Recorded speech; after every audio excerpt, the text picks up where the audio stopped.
Aku menghimbau kepada siapapun yang merasa bahwa kebenaran yang akan terungkap ini sesuai dengan pemikiran atau argumentasi Anda, maka janganlah Anda merasa bangga apalagi bahagia. Untuk itu janganlah kalian berbuat demikian.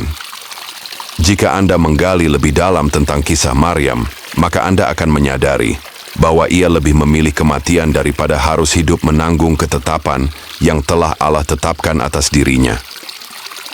Ada kesamaan perasaan antara aku dengan Maryam binti Imran, yaitu kami sama-sama tidak menginginkan untuk menjalankan misi yang telah ditetapkan kepada kami. Karena jalan yang harus kami tempuh sungguh bukanlah jalan yang mudah. Penderitaan dan keguncangan jiwa yang dirasakan oleh Maryam binti Imran tergambarkan dalam surah Al-Anbiya ayat 91 yang berbunyi, "Dan ingatlah kisah Maryam yang telah memelihara kehormatannya. Lalu kami tiupkan ke dalam rahimnya ruh dari kami, dan kami jadikan dia dan anaknya sebagai tanda kebesaran Allah bagi semesta alam." Berdasarkan ayat di atas bahwa Maryam merupakan seorang wanita suci yang telah memelihara kehormatannya, namun beliau harus mengalami sesuatu yang sangat tidak beliau inginkan. Di balik penderitaan yang begitu berat, ada pesan penting yang ingin Allah sampaikan kepada manusia. Ini sesuai dengan kelanjutan ayat tersebut yang berbunyi, "Dan kami jadikan dia dan anaknya sebagai tanda kebesaran Allah bagi semesta alam." Dan aku adalah salah seorang yang akan menjelaskan tanda-tanda kebesaran Allah bagi semesta alam yang tergambarkan dalam kisah yang telah ditetapkan terjadi kepada Maryam binti Imran. Ikuti kisah ini hingga akhir, karena kisah yang akan aku sampaikan merupakan kisah tentang penggenapan nubuat yang akan segera tergenapi. Bismillahirrahmanirrahim. Assalamualaikum warahmatullahi wabarakatuh. Salam sejahtera bagi kita semua. Shalom, Om Swastiastu, Namo Buddhaya, salam kebajikan. Pada episode kedua kita telah menyimpulkan bahwa sosok Al-Mahdi merupakan sebagai seorang khalifah atau raja. Beliau sudah berusia lanjut dan beliau pun bukanlah seorang muslim. Kemudian wilayah kekuasaan beliau berada di sebelah barat, atau tempat terbenamnya matahari atau terdapat salju. Uniknya di dalam wilayah kekuasaan beliau, terdapat sekelompok elit global yang menguasai perekonomian dunia, di mana ini merupakan suatu posisi yang strategis untuk bernegosiasi langsung dengan mereka di dalam menciptakan sistem ekonomi yang saling menguntungkan antara kelompok negara-negara di dunia dengan kelompok mereka. Karena sistem perekonomian saat ini sangatlah tidak adil, ini terbukti banyaknya negara-negara yang terjebak dalam krisis dan hutang yang tiada berkesudahan. Dan hanya ada satu cara agar kita tidak terus-menerus terjebak dalam krisis dan ketidakpastian ekonomi ini, maka kita haruslah sepakat untuk menjadikan dunia dalam satu kepemimpinan. Dan di dalam kepemimpinannya diharapkan beliau akan menjadi hakim yang adil dan dapat menghentikan peperangan, serta menjadikan dunia menikmati kemakmuran dengan sistem persemakmuran yang telah beliau jalankan. Dan ini selaras dengan nubuatan yang terdapat dalam berbagai keyakinan dan agama.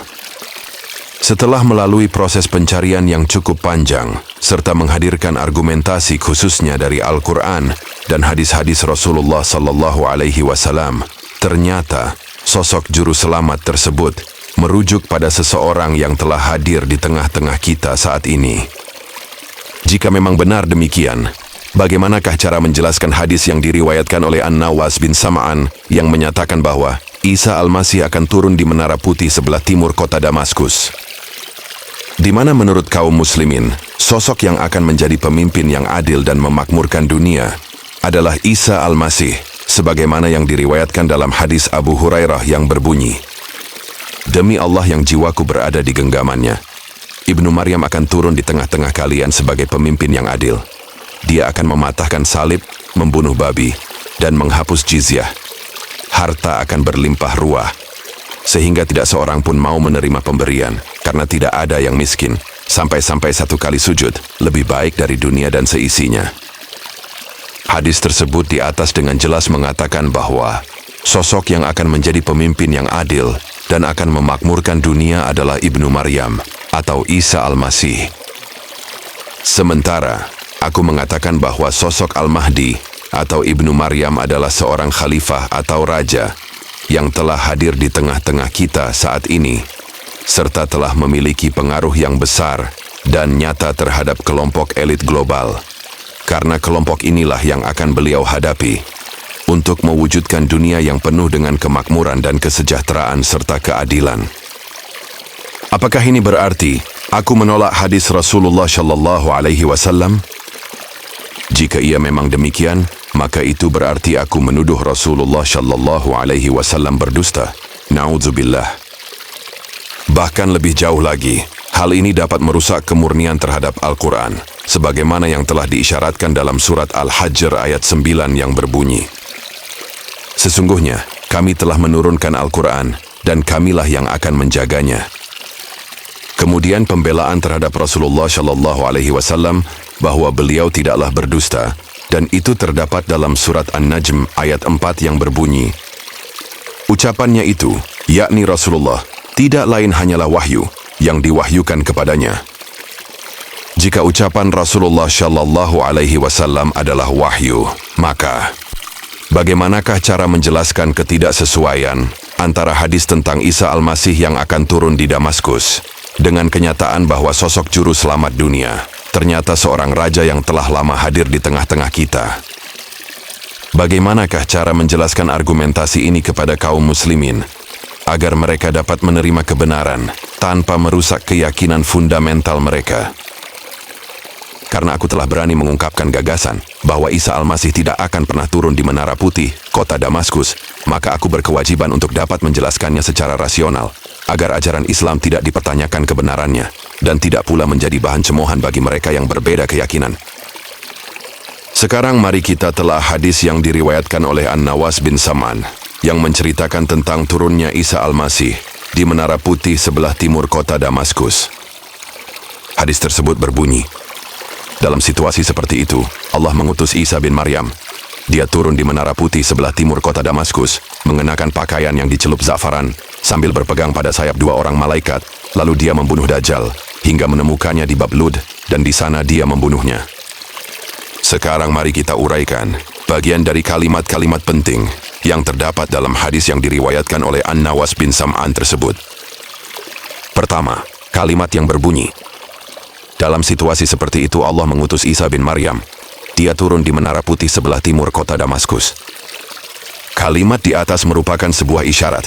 Setelah sekian lama Suriah dilanda konflik perang saudara, maka kelak Suriah akan dilanda konflik yang lebih besar lagi, sehingga memicu hadirnya sosok Isa Al-Masih untuk mendamaikan pertikaian di antara mereka. Ini terbukti sejak tanggal 6 Maret 2025 yang lalu. Pertempuran antara pasukan keamanan Suriah dan loyalitas mantan Presiden Bashar Assad semakin memanas dan menimbulkan korban ribuan jiwa. Ini dapat menjadi pemicu perang saudara terbesar sepanjang sejarah, di mana masing-masing pihak menganggap diri mereka sebagai pembela kebenaran, di mana agama seharusnya membawa kedamaian, bukan kesengsaraan. Jika agama menjadi penyebab peperangan atau terjadinya pertumpahan darah, itu bukanlah berarti agama tersebut salah atau sesat, namun pemahamannya lah yang keliru di dalam memahami suatu kebenaran. Kedua, kalimat yang berbunyi, Allah mengutus Isa bin Maryam. Ini mengisyaratkan akan munculnya sosok juru selamat yang tergambarkan sebagai Isa bin Maryam, di mana setelah kita menghadirkan dalil-dalil baik dari Al-Quran maupun dari hadis-hadis Rasulullah Shallallahu Alaihi Wasallam, ternyata sosok Isa bin Maryam ini bukanlah sosok yang turun dari langit, tetapi beliau hadir di tengah-tengah kita sebagai seorang raja yang bijaksana dan mampu menegakkan keadilan serta dapat menghentikan peperangan. Walaupun beliau bukanlah seorang muslim, namun beliau merupakan sosok seorang raja yang mencintai kaum muslimin. Ini terbukti ketika terjadi serangan Hamas terhadap Israel pada tahun 2023 yang lalu, di mana kaum muslimin yang berada dalam wilayah kekuasaan beliau terlindungi dari kecaman terhadap kelompok yang membenci kaum muslimin. Kebaikan nama beliau pun tergambarkan dalam hadis yang diriwayatkan oleh An-Nawas bin Sam'an tersebut, yang mengatakan bahwa beliau mengenakan pakaian yang dicelup dengan za'faran. Ini melambangkan bahwa beliau merupakan sosok yang memiliki nama dan reputasi yang harum di kalangan kaum muslimin. Hadis riwayat An-Nawas bin Sam'an ini pun mengisyaratkan kepada kaum muslimin, jika melihat sosok yang tergambarkan sebagai Isa bin Maryam tersebut, maka baiatlah beliau. Ini sesuai perintah yang terdapat dalam hadis yang diriwayatkan oleh Ibnu Majah yang berbunyi, jika kalian melihatnya, maka baiatlah dia, walaupun harus merangkak di atas salju. Ketiga, kalimat yang berbunyi, lalu dia membunuh Dajjal hingga menemukannya di Bab Lud, dan di sana dia membunuhnya. Jika Anda memperhatikan secara jeli dan seksama, hadis yang diriwayatkan oleh An-Nawas bin Sam'an tersebut, yang menceritakan tentang turunnya Isa ibnu Maryam. Isa ibnu Maryam melakukan pembunuhan terhadap Dajjal sebanyak 2 kali. Pertama, beliau melakukan pembunuhan terhadap Dajjal di Menara Putih sebelah timur kota Damaskus. Ini tergambarkan dalam kalimat yang berbunyi, dia turun di Menara Putih sebelah timur kota Damaskus, mengenakan pakaian yang dicelup za'faran, sambil berpegang pada sayap 2 orang malaikat, lalu dia membunuh Dajjal. Kalimat tersebut hendak mengatakan bahwa ketika Isa ibnu Maryam turun di Menara Putih sebelah timur kota Damaskus, beliau melakukan pembunuhan terhadap Dajjal. Kedua, beliau melakukan pembunuhan terhadap Dajjal di Bab Lud. Ini tergambarkan dalam kalimat yang berbunyi, hingga menemukannya di Bab Lud, dan di sana dia membunuhnya. Sehingga dengan demikian, ketika Ibnu Maryam turun atau hadir, beliau akan melakukan pembunuhan terhadap Dajjal sebanyak 2 kali. Pertama di Menara Putih sebelah timur kota Damaskus, dan yang kedua di Bab Lud, Yerusalem. Lalu siapakah yang tergambarkan sebagai sosok Dajjal tersebut? Mengapa ada 2 Dajjal? Pada konten yang berjudul, Siapakah Imam Mahdi yang kedua? Di mana pada konten tersebut, aku membahas sosok Imam Mahdi yang akan menjadi pemimpin bagi kaum muslimin. Berdasarkan hadis yang diriwayatkan oleh Ahmad dan Ibnu Majah, bahwa beliau merupakan sosok Imam Mahdi yang akan Allah ubah dalam semalam.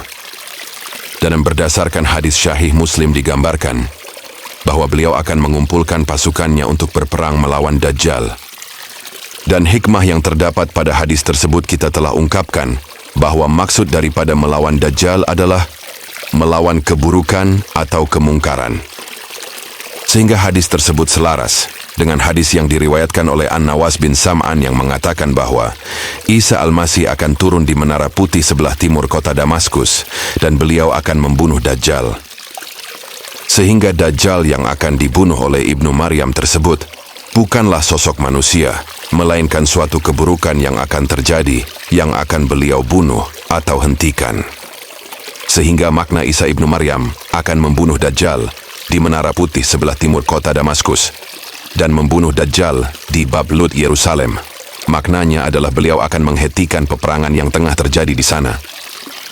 Dan ini selaras dengan hadis Rasulullah Shallallahu Alaihi Wasallam yang diriwayatkan oleh Abu Hurairah dari Asy-Syaikhani yang berbunyi, demi Rob yang jiwaku berada di tangannya, sungguh telah dekat turunnya putra Maryam di tengah-tengah kalian sebagai hakim yang adil. Dia akan mematahkan salib, membunuh babi, dan menghentikan peperangan.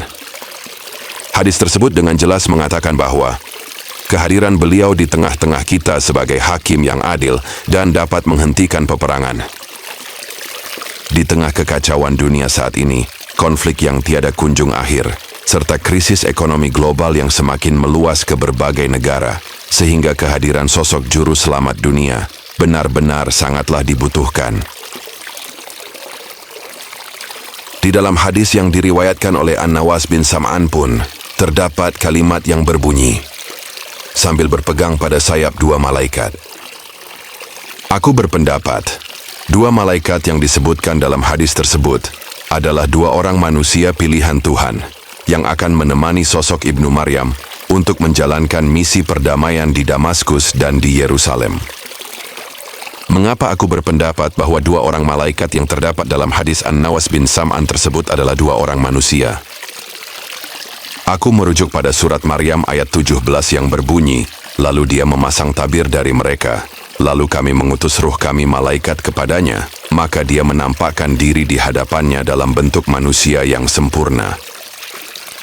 Sebelum aku menjelaskan, mengapa aku merujuk pada surat Maryam ayat 17, untuk membuktikan bahwa 2 malaikat yang terdapat dalam hadis An-Nawas bin Sam'an tersebut adalah 2 orang manusia.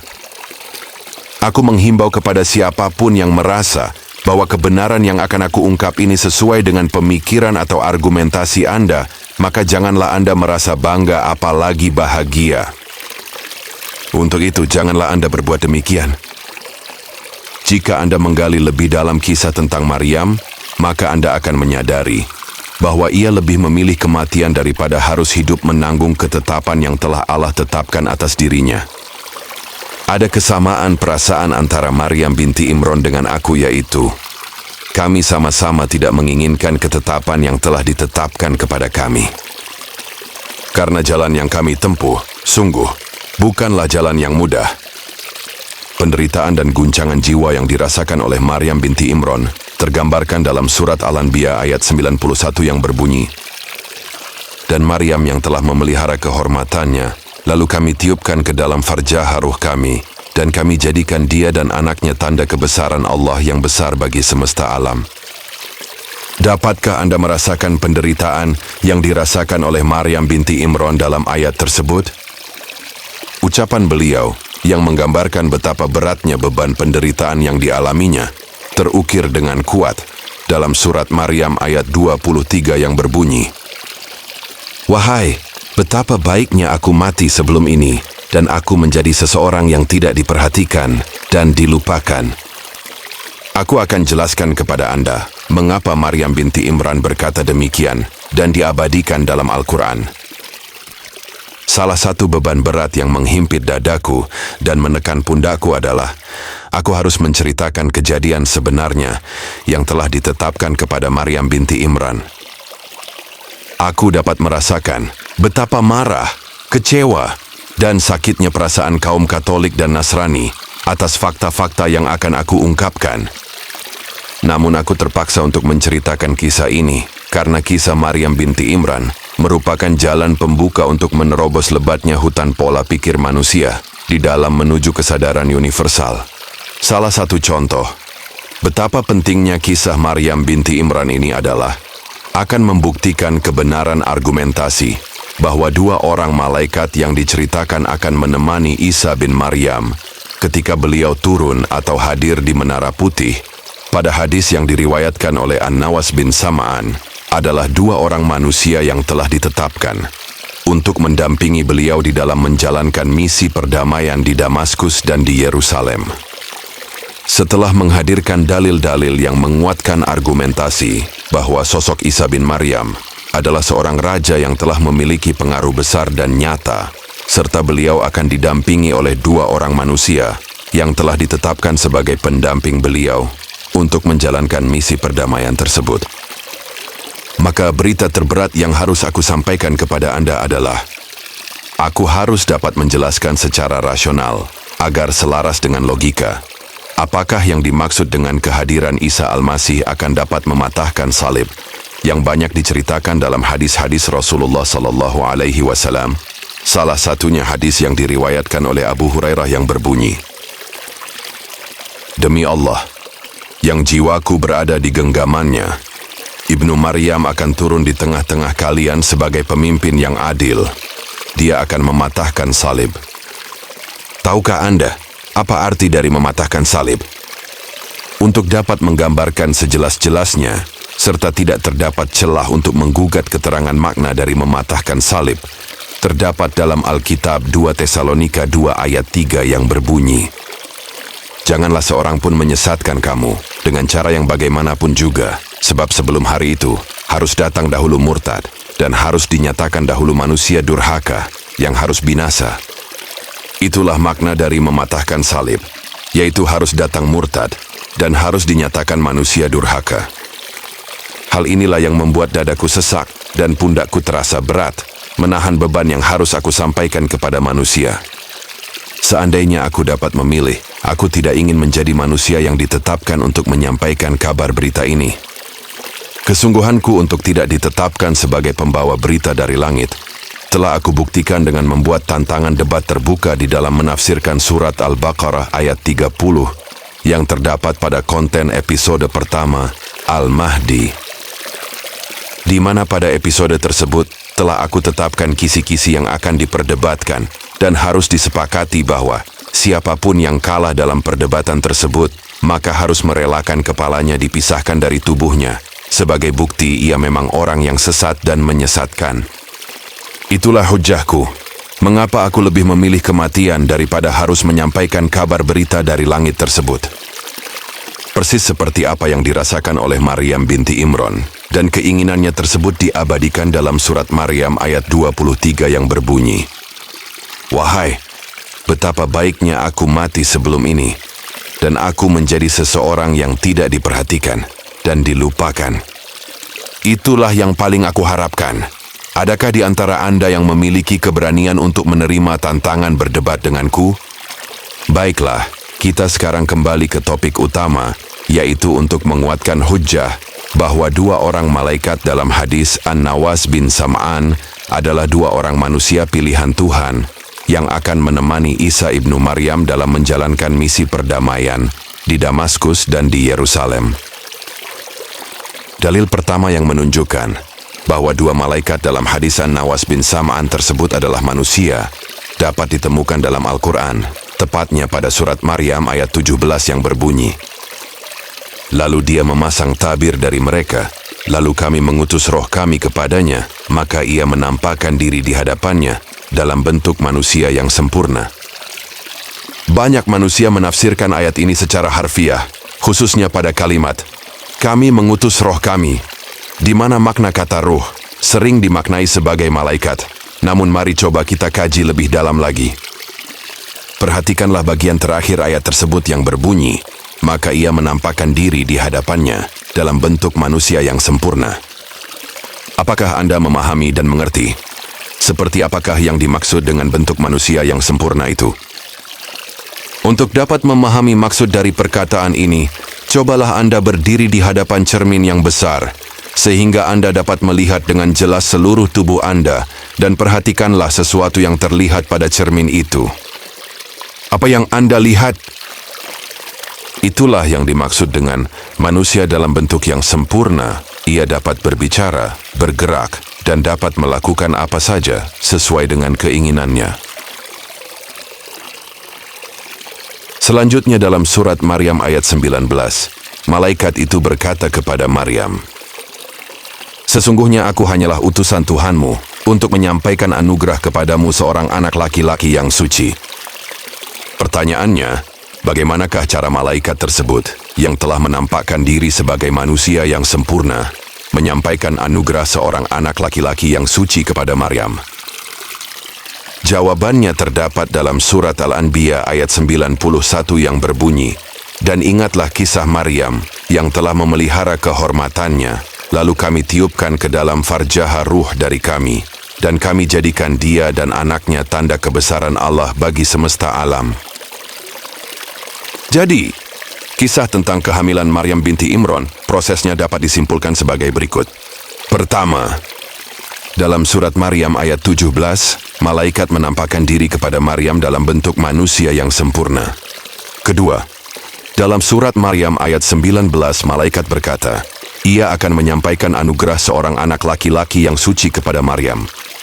Ketiga, dalam surat Al-Anbiya ayat 91 dijelaskan bahwa proses terjadinya yaitu dengan meniupkan ruh ke dalam rahim Maryam melalui farjaha. Kemudian apa yang terjadi setelah malaikat yang telah berubah menjadi bentuk manusia yang sempurna itu meniupkan ruh ke dalam rahim Maryam melalui farjaha? Jawabannya terdapat dalam surat Maryam ayat 22 yang berbunyi, "Maka Maryam mengandung, lalu ia mengasingkan diri dengan kandungannya ke tempat yang jauh." Jika kita perhatikan kisah ini dengan seksama, kita akan melihat bahwa proses kehamilan Maryam binti Imran terjadi melalui proses yang sangat wajar, seperti terjadinya suatu proses yang menyebabkan kehamilan wanita pada umumnya. Di mana, ketika seorang suami memasukkan sesuatu ke dalam rahim istrinya melalui farjaha, maka istrinya tersebut pun dapat merasakan proses kehamilan. Sehingga dapat disimpulkan, malaikat yang menampakkan diri kepada Maryam dalam bentuk manusia yang sempurna, yang terdapat dalam surat Maryam ayat 17 tersebut adalah memang benar-benar manusia seperti kita pada saat ini. Dan di dalam menyikapi kenyataan ini, hendaklah kita tanamkan rasa empati yang mendalam terhadap Maryam binti Imran. Karena kejadian yang menimpa dirinya bukanlah atas kehendaknya, melainkan sesuatu yang telah ditetapkan sesuai dengan yang terdapat dalam surat Maryam pada ayat 20 dan 21. Ayat 20 berbunyi, Maryam berkata, "Bagaimana akan ada bagiku seorang anak laki-laki, sedang tidak pernah seorang manusia pun menyentuhku, dan aku bukanlah seorang pezina." Kemudian ayat 21 berbunyi, ia berkata, "Demikianlah Tuhanmu berfirman, hal itu mudah bagiku, dan agar kami menjadikannya sebagai tanda bagi manusia, dan sebagai rahmat bagi kami. Dan itu suatu perkara yang sudah diputuskan." Kesimpulan pada kisah Maryam ini adalah, Maryam binti Imran adalah seorang wanita yang suci serta mulia, karena beliau sungguh-sungguh telah menghabiskan waktu dan dirinya untuk mendekatkan diri kepada Allah. Beliau telah Allah tetapkan mengalami sesuatu yang sangat mengguncangkan jiwanya, tetapi di balik itu semua, terdapat pesan-pesan penting yang harus disampaikan kepada manusia. Semoga Allah mudahkan aku untuk menyampaikan hikmah-hikmah tersebut, karena ini akan menjadi pemicu hancurnya sifat keegoisan yang terdapat pada diri kita, serta untuk menyadarkan bahwa kita semua adalah anak-anak Allah, sehingga kita harus dapat menyerap dan merealisasikan sifat kasih serta sayang Allah kepada manusia melalui diri kita. Untuk dapat merasakan betapa terguncangnya jiwa Maryam binti Imran atas ketetapan tersebut, cobalah bayangkan jika Anda adalah seorang wanita yang begitu mulia di hadapan manusia, namun Anda mengalami kejadian seperti yang dialami oleh Maryam binti Imran, yaitu adanya seorang manusia yang memaksa untuk memasukkan sesuatu ke dalam rahim melalui kemaluan Anda, kemudian sesuatu tersebut tumbuh dan berkembang di dalam rahim, sementara Anda tidak menghendaki hal itu semua terjadi. Apakah yang Anda rasakan? Kemudian, bagaimana jika ada seseorang yang mengatakan bahwa Anda telah berzina, serta melemparkan hujatan kebencian terhadap Anda? Itulah keguncangan jiwa yang dirasakan oleh Maryam binti Imran, karena beratnya beban penderitaan yang dialaminya, sehingga ucapan beliau pun diabadikan dalam Al-Quran pada surat Maryam, ayat 23 yang berbunyi, "Wahai, betapa baiknya aku mati sebelum ini, dan aku menjadi seorang yang tidak diperhatikan dan dilupakan." Sehingga dengan demikian, kita harus menanamkan sikap bijaksana atas ketetapan Allah tersebut, dan ini hanya dapat difahami oleh orang-orang yang berhati lembut, serta memiliki pemahaman yang mendalam. Karena salah satu hikmah besar terhadap kisah Maryam binti Imran tersebut adalah untuk memperkuat hujjah bahwa dua orang malaikat yang mendampingi sosok Isa Al-Masih dalam hadis yang diriwayatkan oleh An-Nawas bin Sam'an tersebut sebenarnya adalah dua orang manusia yang telah dipilih oleh Allah untuk mendampingi sosok yang tergambarkan sebagai Isa ibnu Maryam atau Al-Mahdi, di mana beliau akan menjadi sosok penyelamat bagi dunia. Kesimpulan. Pada episode ketiga ini kita dapat menyelaraskan hujjah mengenai pendapat tentang sosok Isa Al-Masih atau Al-Mahdi sebagai seorang raja yang telah hadir di tengah-tengah kita tanpa bertentangan dengan hadis Rasulullah Shallallahu Alaihi Wasallam yang menceritakan tentang turunnya Isa Al-Masih di Menara Putih sebelah timur kota Damaskus yang diriwayatkan oleh An-Nawas bin Sam'an. Hadis ini tidak perlu dipahami secara harfiah, melainkan secara maknawi dengan makna-makna yang dapat diambil sebagai berikut. Pertama, hadis tersebut mengisyaratkan bahwa di Suriah akan terjadi konflik atau perang saudara yang lebih besar dari sebelumnya, di mana keadaan ini akan memicu hadirnya sosok juru selamat yang digambarkan sebagai Isa Al-Masih, yang kehadirannya akan mengakhiri pertikaian yang telah lama terjadi di antara mereka. Gambaran tentang hal ini tampak dari kisah beliau yang turun di Menara Putih sebelah timur kota Damaskus untuk membunuh Dajjal. Kemudian beliau pun akan melakukan pembunuhan terhadap Dajjal di Bab Lud, sehingga kehadiran beliau akan melakukan pembunuhan terhadap Dajjal sebanyak 2 kali, yaitu di Menara Putih sebelah timur kota Damaskus dan di Bab Lud, Yerusalem. Kedua, gambaran sosok Isa Al-Masih merupakan seorang khalifah atau raja yang memiliki nama yang harum di kalangan kaum muslimin, Hal ini tergambarkan dalam hadis yang menyebutkan bahwa beliau turun mengenakan pakaian yang dicelup dengan za'faram. Ketiga, dalam hadis tersebut disebutkan bahwa ketika beliau turun di Menara Putih sebelah timur kota Damaskus, beliau berpegang pada sayap 2 malaikat. Ini bermakna bahwa beliau akan didampingi oleh 2 orang manusia pilihan Tuhan yang akan membantu dalam menjalankan misi perdamaian di Damaskus dan di Yerusalem. Untuk memperkuat hujah tersebut, kita telah membahas kisah Maryam binti Imran, di mana kisah tentang Maryam binti Imran mendukung tafsiran bahwa 2 malaikat tersebut adalah 2 orang manusia. Mengenai siapakah 2 orang manusia yang akan mendampingi sosok Isa bin Maryam dalam menjalankan misi perdamaian tersebut, insya Allah akan kita bahas pada kesempatan yang lain. Pada episode ketiga ini kita cukupkan sampai di sini, walaupun sebenarnya masih banyak yang ingin aku sampaikan. Namun aku khawatir akan menyita lebih banyak waktu berharga Anda. Pada konten berikutnya kita akan mencoba untuk mengupas tentang makna bahwa kehadiran sosok Isa Al-Masih akan mematahkan salib dan membunuh babi, seperti yang banyak diceritakan dalam hadis-hadis Rasulullah SAW. Terima kasih atas waktu berharga yang telah Anda berikan kepada kami untuk mendengarkan celotehan seorang pengembala daun-daun kering yang merindukan perdamaian di atas dunia ini dapat segera terwujud, agar kemakmuran dan kesejahteraan dapat kita rasakan secepatnya. Amin. Sampai jumpa. Shalom.